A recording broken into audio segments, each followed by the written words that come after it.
ಆಕಾಶಕ್ಕೆ ಚಪ್ಪರಾಕಿ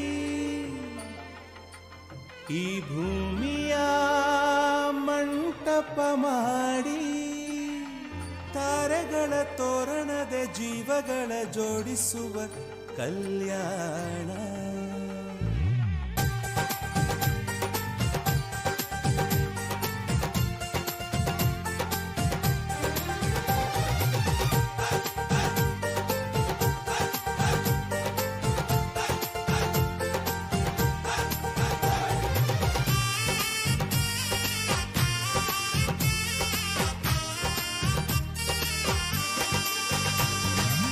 ನಮ್ಮ ಕಾವೇರಿ ಬದುಕಿನಲ್ಲಿ ಏನು ಅನಾಹುತ ಆಗ್ಲಾರ್ದಂಗೆ ಕಾಪಾಡಪ್ಪ ದೇವ್ರು.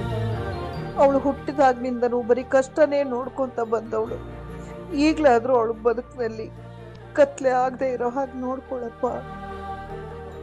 ಅಮ್ಮ, ಅಕ್ಕನ ಮನೆ ಮದ್ವೆ ಅಂದ್ರೆ ವೆರೈಟಿ ಊಟ ಇರುತ್ತಲ್ವಾ ಅಮ್ಮ? ಏನ್ ಬೇಕಾದ್ರೂ ತಿನ್ಕೊಂಡು ಎಷ್ಟ್ ಬೇಕಾದ್ರೂ ಮಜಾ ಮಾಡ್ಬೋದಲ್ವಾ? ಕಣೋ ಗುಂಡ, ದೊಡ್ಡ ಮನೆ ಮದ್ವೆ, ಶ್ರೀಮಂತರ ಮನೆ ಮದ್ವೆ ಅಂದ್ರೆ ಸುಮ್ಮನೆನಾ ಹೇಳು? ಎಷ್ಟು ಜನ ಬಂದಿರ್ತಾರೆ, ಎಷ್ಟು ಅಡ್ಗೆ ಮಾಡ್ಸಿರ್ತಾರೆ. ಒಳ್ಳೆ ಜಾತ್ರೆ ಇದ್ದಂಗಿರುತ್ತೆ ಕಣೋ. ಅವ ನಮ್ಮ ಅಳಿಯಂದ್ರಿಗೆ ಅಕ್ಕ ಅಂದ್ರೆ ಪಂಚ ಪ್ರಾಣ. ಅಂದಮೇಲೆ ಮದುವೆ ಗೌಜು ನೋಡ್ಲಿಕ್ಕೆ 2 ಕಣ್ಣು ಸಾಲದು ಅಲ್ವಾ? ನನ್ಗಂತೂ ಅಲ್ಲಿಗೆ ಎಷ್ಟೊತ್ತಿಗೆ ಹೋಗ್ತೀನಿ ಅನ್ನೋ ತರ ಆಗ್ತಿದೆ ದೊಡ್ಡಪ್ಪ.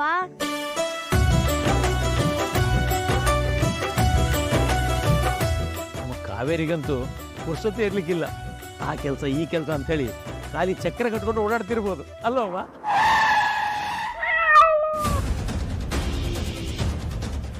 ಏನಾಯ್ತು ಮೇಡಮ್? ಬೆಕ್ಕಡ್ಡ ಬಂತು. ಅಯ್ಯೋ ದೇವ್ರೆ, ಈ ಬೆಕ್ಕು ಈಗಲೇ ಅಡ್ಡ ಬರಬೇಕಾ? ಚಂದ್ರು, ಏನು ಅಪಶಕ್ನೋ ಏನೋ. ಎಂತಮ್ಮ ಇದು? ಅಲ್ಲ, ದಾರಿಯಲ್ಲಿ ಬೇಕು ಅದರಷ್ಟಕ್ಕೆ ಅದು ಹೋಗ್ತಾ ಉಂಟು. ಅಡ್ಡ ಸಿಕ್ಕಿದ್ರೆ ಎಂತ ಮಾಡ್ಲಿಕ್ಕೆ ಆಗ್ತದೆ? ಅಲ್ಲ, ನಾವೆಣಿಸಿದಾಗೆ ಬೆಕ್ಕು ಸಹ ಎಣಿಸ್ಬೋದಲ್ಲ. ನನಗೆ ಅಡ್ಡ ಈ ಕಾರು ಬಂತು ಅಂತ. ಛೇ, ಅದೆಲ್ಲ ಎಂತ ಆಗುದಿಲ್ಲಮ್ಮ. ಸುಮ್ಮನೆ ಮಂಡಿ ಬಿಸಿ ಮಾಡಬೇಡ ನೀನು. ಅತ್ತೆ, ಈ ಸಲ ಮದುವೆ ಮುಗಿದ ಮೇಲೆ ತಕ್ಷಣ ಹೊರಟು ಊರಿಗೆ ಹೋಗೋದು ಬೇಡ. ಒಂದು 10 ದಿನನಾದರೂ ನಮ್ಮ ಕಾವೇರಿ ಮನೇಲಿದ್ದು ಆಮೇಲೆ ಊರಿಗೆ ಹೋಗೋಣ. ಸರೋಜ, ನಾವೀಗ ಮೊದಲು ಮದುವೆ ಮಂಟಪಕ್ಕೆ ಹೋಗುವ. ಮದುವೆ ಎಲ್ಲ ಮುಗಿದ ಮೇಲೆ ಎಂತ ಅಂತ ಆಲೋಚನೆ ಮಾಡು. ಸುಮ್ಮನೆ ಇಲ್ಲದೆಲ್ಲ ಕನಸು ಕಾಣಬೇಡ ನೀನು, ಆಯ್ತಾ? ಯಾವಾಗ ಏನೋ ಒಂದು ಹೇಳ್ತೀರ, ಆ ಮನೆಯಲ್ಲಿ ಜಮ್ಮಂತ ಗಿರಣ ಅಂದರೆ ಬಿಡತೇ ಇಲ್ಲ ನನ್ನ ಕರ್ಮ. ಸರೋಜ, ಎಂತ ಹೇಳಿದೆಯಾ? ಏನಿಲ್ಲ ಬಾವಾ.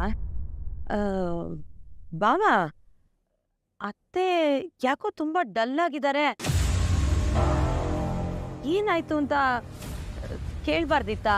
ಅತ್ತೆ, ಏನಾಯ್ತತ್ತೆ? ಏನಿಲ್ಲ ಸರೋಜ, ಕಾವೇರಿಯಲ್ಲಿ ಒಬ್ಳೆ ಒದ್ದಾಡ್ತಾ ಇದ್ದಾಳೇನೋ ಅಂತ ಯೋಚನೆ ಮಾಡ್ತಾ ಇದ್ದೆ. ಅಯ್ಯೋ ಅತ್ತೆ, ಅವಳಿಗೇನು ಕಮ್ಮಿ? ಆ ಮನೆಯಲ್ಲಿ ಕೈಗೊಬ್ರು ಕಾಲ್ಗೊಬ್ರು ಅಂತ ಆಳಿರ್ತಾರೆ. ಎಲ್ಲ ಕೆಲ್ಸನೂ ಅವರೇ ಮಾಡ್ತಾರೆ. ಇವಳೇನು ಶ್ರಮ ಪಡೋದೇ ಬೇಕಿಲ್ಲ.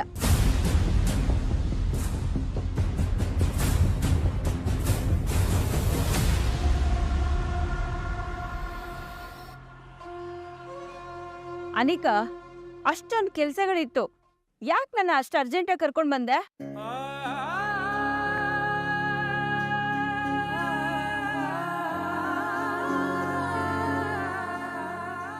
ಅನಿಕಾ, ಅನಿಕಾ, ಯಾಕೆ ಹೇಳ್ತಿದ್ಯಾ? ಏನಾಯ್ತು? ನಿಜವಾಗ್ಲೂ ನನ್ನ ಮದ್ವೆ ನಡೆಯುತ್ತಾ? ಯಾಕೆ ಹೀಗೆ ಕೇಳ್ತಿದ್ಯಾ? ಖಂಡಿತ ನಡೆಯುತ್ತೆ. ಆ ಕಾವೇರಿ ಮನೆಯವ್ರು ಬೇರೆ ಬರ್ತಿದಾರಲ್ವ ಮಾಮ್, ಅವ್ರು ಬಂದ್ಮೇಲೆ ಇನ್ನೇನಾಗುತ್ತೋ ಅಂತ ನನಗೆ ಭಯ ಆಗ್ತಿದೆ.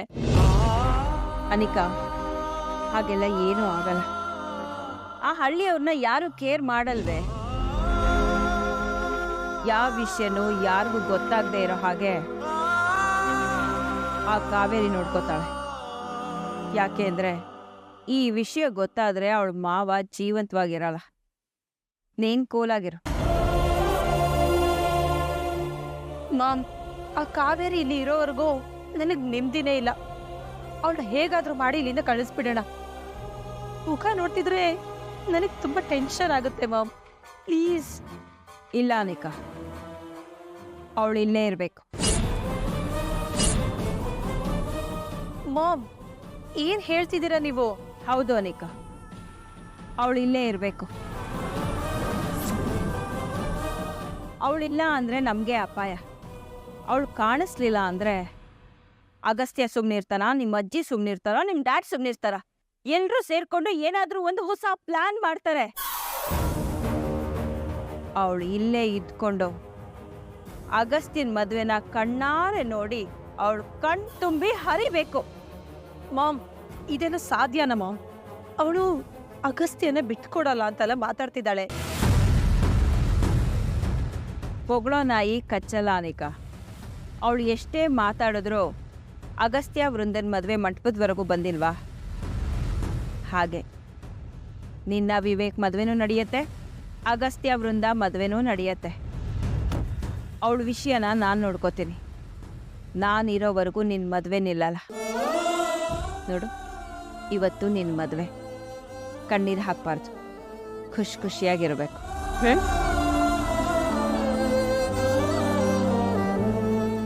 ಬಾ ಹೋಗೋಣ.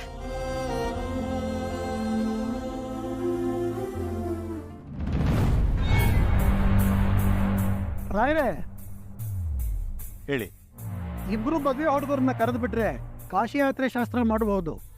ಹಾಗೆ ಕಾಶಿ ಯಾತ್ರೆಗೆ ಅಂತ ಹೊರಗೆ ಕರ್ಕೊಂಬಂದು ಪಾತ್ ಪೂಜೆ ಮಾಡಿ ನನ್ನ ಮಗಳನ್ನ ಧಾರೆ ಎರೆದು ಕೊಡ್ತೀನಿ, ಮದುವೆ ಮಾಡ್ಕೊಂಡು ಕರ್ಕೊಂಡು ಹೋಗಿ ಅಂತ ಹೇಳೋ ಶಾಸ್ತ್ರ. ಅದೇ ಶಾಸ್ತ್ರ ರಾಯರೇ. ನೀವು ಕಾಲ್ ತೊಳಿತಾ ಇದ್ರೆ ಕಾಶಿ ಯಾತ್ರೆಗೆ ಹೊರಟಿರೋ ವರನ್ನ ನಿಮ್ಮ ಮಗ ತಡಿಬೇಕು. ಹಾಗೆ ನಿಮ್ಮ ಮಗನ್ನ ಅವರು ಕೂಡ ತಡಿತಾರೆ. ಕನ್ಯಾ ಕೊಡ್ತೀವಿ ಅಂತ ಹೇಳ್ತಾರೆ. ಆಯ್ತು, ಹುಡುಗ ರೆಡಿ ಇದಾನಂತ ನಾನು ನೋಡ್ತೀನಿ. ಒಳಗಡೆ ಏನಾದರೂ ವ್ಯವಸ್ಥೆ ಬೇಕಾದ್ರೆ ನೀವು ಕೇಳಿ ಮಾಡಿಸ್ಕೊಳ್ಳಿ. ಆಯ್ತು ರಾಯರೇ. ಈಗ ಬಂದು ಆಯ್ತು.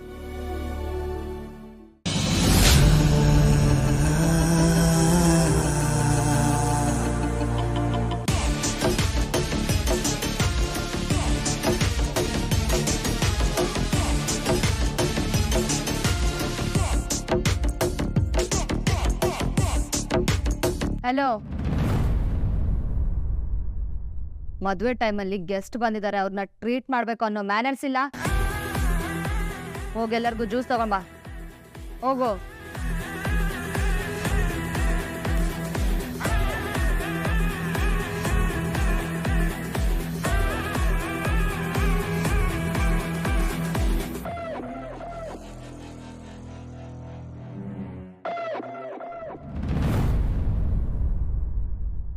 ಅಣ್ಣ, ಇದು ಜ್ಯೂಸ್ ಕೊಡಿ, ನಾನು ಕೊಡ್ತೀನಿ.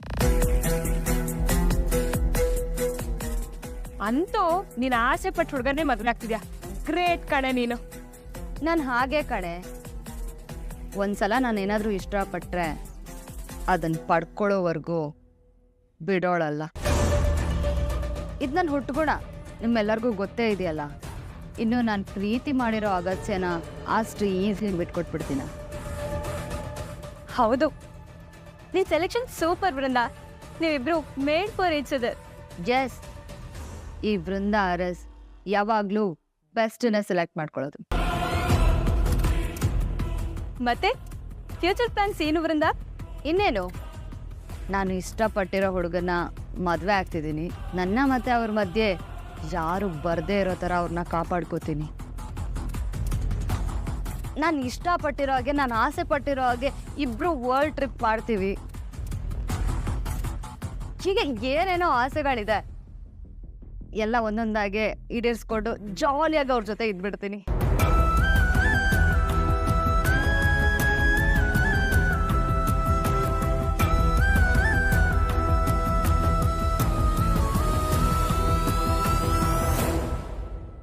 ಏಯ್, ಇಲ್ಲಿ ಯಾಕೆ ನಿಂತ್ಕೊಂಡಿದ್ಯಾ?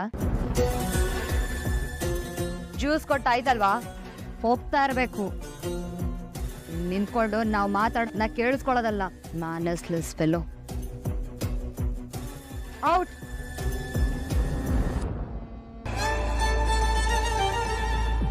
ಚೆಲ್ ಬಿಡ್ತಾರೆ. Low class mentality.